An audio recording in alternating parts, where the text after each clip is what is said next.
PCC ఎన్నికలపై అధిష్టానం కసరత్తు మొదలుపెట్టింది. అందుబాటులో ఉండాలని ముఖ్య నేతలను ఆదేశించింది ఏఐసీసీ.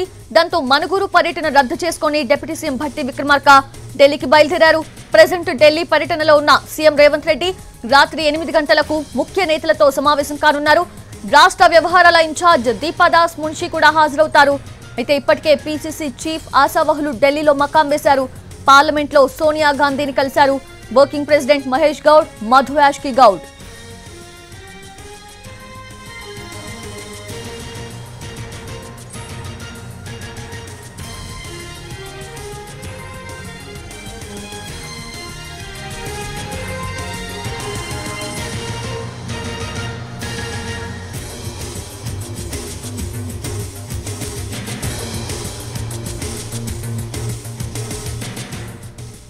తెలంగాణ పీసీసీ ఎన్నికలపై అధిష్టానం కసరత్తు మొదలుపెట్టింది. అందుబాటులో ఉండాలని ఇప్పటికే ముఖ్య నేతలను ఏఐసీసీ ఆదేశించింది. పూర్తి అప్డేట్స్ తెలుసుకుందాము. మా ప్రతినిధి చారి సిద్ధంగా ఉన్నారు.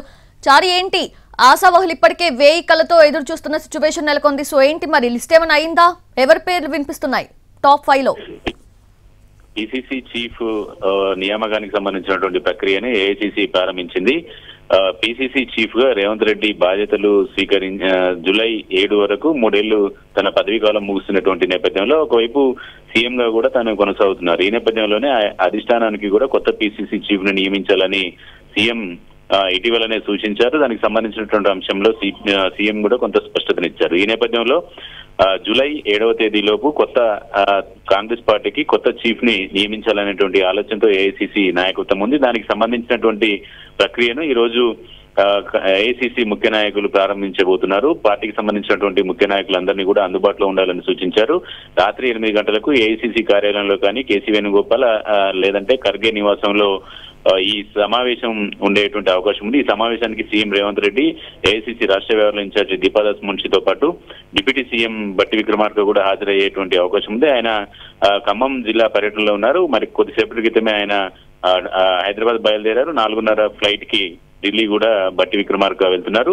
పార్టీ చీఫ్ నియామకానికి సంబంధించినటువంటి ప్రక్రియ చాలా రోజులుగా దాని మీద చర్చ జరుగుతుంది. అయితే అది ప్రస్తుతం ఏఐసీసీ పూర్తి స్థాయిలో అధ్యక్ష నియామక ప్రక్రియను మొదలు పెట్టాలని నిర్ణయించింది. దాంట్లో భాగంగానే సాయంత్రం జరిగేటువంటి సమావేశం. అయితే సామాజిక సమీకరణాలన్నింటినీ కూడా దృష్టిలో పెట్టుకోవాలని ఏఐసీసీ భావిస్తుంది. దాంట్లో ప్రస్తుతం రెడ్డి సామాజిక వర్గం నుంచి సీఎం ఉన్నటువంటి నేపథ్యంలో పీసీసీ చీఫ్ ని బీసీ సామాజిక వర్గం లేదంటే ఎస్సీ సామాజిక వర్గానికి ఇవ్వాలనేటువంటి చర్చ కూడా జరుగుతుంది. ఒకవేళ బీసీ సామాజిక వర్గానికి గనక పీసీసీ చీఫ్ ఇవ్వాలంటే మంత్రి పొన్నం ప్రభాకర్, అలాగే మహేష్ గౌడ్, మధు యాష్కి గౌడ్ ముగ్గురు పేర్లు పరిశీలనలో ఉన్నాయి. ప్రధానమైన ముందు వరుసలో మహేష్ గౌడ్ పేరు ప్రస్తుతం వర్కింగ్ ప్రెసిడెంట్ గా ఉన్నారు. సీఎం రేవంత్ రెడ్డికి మహేష్ గౌడ్ కూడా కొంత 2 ఏళ్లుగా ఎన్నికల ప్రక్రియలో కూడా అటు అన్ని వర్గాలను కూడా కమ్యూనికేట్ చేయగలిగినారు అనేటువంటి అభిప్రాయంతో పార్టీ ఉంది. ఈ నేపథ్యంలో మహేష్ గౌడ్ కి కొంత ప్రాధాన్యత కలిగించేటువంటి అవకాశం అయితే ఉంది. ఇదే అంశానికి సంబంధించి కొద్దిసేపటి క్రితమే పార్లమెంట్ హాల్లో సోనియా గాంధీని కూడా మహేష్ గౌడ్ కలిశారు. ఆ తర్వాత మధు యాష్కి గౌడ్ కూడా కలిశారు. అయితే పేర్లకు సంబంధించినటువంటి అంశంలో సామాజిక సమీకరణాలను దృష్టిలో పెట్టుకుంటే బీసీల నుంచి మహేష్ గౌడ్ అలాగే మధు యాష్కి గౌడ్ పేరు వినపడుతుంది. ఎస్సీలకి పీసీసీ చీఫ్ ఇవ్వాలి అనుకుంటే పార్లమెంట్ ఎన్నికల్లో మాలలకు ప్రాధాన్యత కల్పించినటువంటి నేపథ్యంలో పీసీసీ చీఫ్ మాదిగకి ఇవ్వాలనేటువంటి చర్చ కూడా జరుగుతుంది. ఇది సంపత్ పేరును ప్రధానంగా పరిశీలించేటువంటి అవకాశం అయితే కనపడుతుంది. మొదటి నుంచి కూడా గతంలో 3 ఏళ్ల క్రితం కూడా పీసీసీ చీఫ్ పదవి కోసం జగ్గారెడ్డి ప్రయత్నం చేశారు. ప్రస్తుతం ఆయన అధిష్టానానికి సంబంధించి సమీకరణాలు చూస్తే ఏం జరుగుతుంది అనేటువంటి ఆసక్తితో మాత్రం జగ్గారెడ్డి చూస్తున్నారు. కానీ సామాజిక సమీకరణలను దృష్టిలో పెట్టుకుంటే బీసీలకు ఇవ్వాలనేటువంటి చర్చనే ఎక్కువ. అంటే చాలా ఎప్పటిలోగా కన్ఫర్మేషన్ వచ్చే అవకాశం ఉంది. ఈ రోజు రాత్రి 8 గంటలకి కాంగ్రెస్ ముఖ్య నాయకులతో సీఎం రేవంత్ రెడ్డి, దీపాదాస్ మున్షి ఇన్ఛార్జి సమావేశం కాబోతున్నారు. ఈ ప్రక్రియని ఈ రోజు ప్రారంభించారు. జూలై 7 వరకు పీసీసీ చీఫ్ గా ఉన్నటువంటి రేవంత్ రెడ్డి పదవీ కాలం ముగుస్తుంది.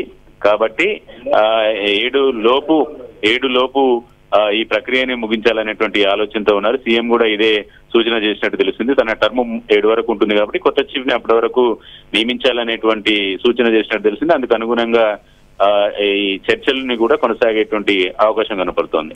Yes, Chari. Thank you. Thanks for the updates.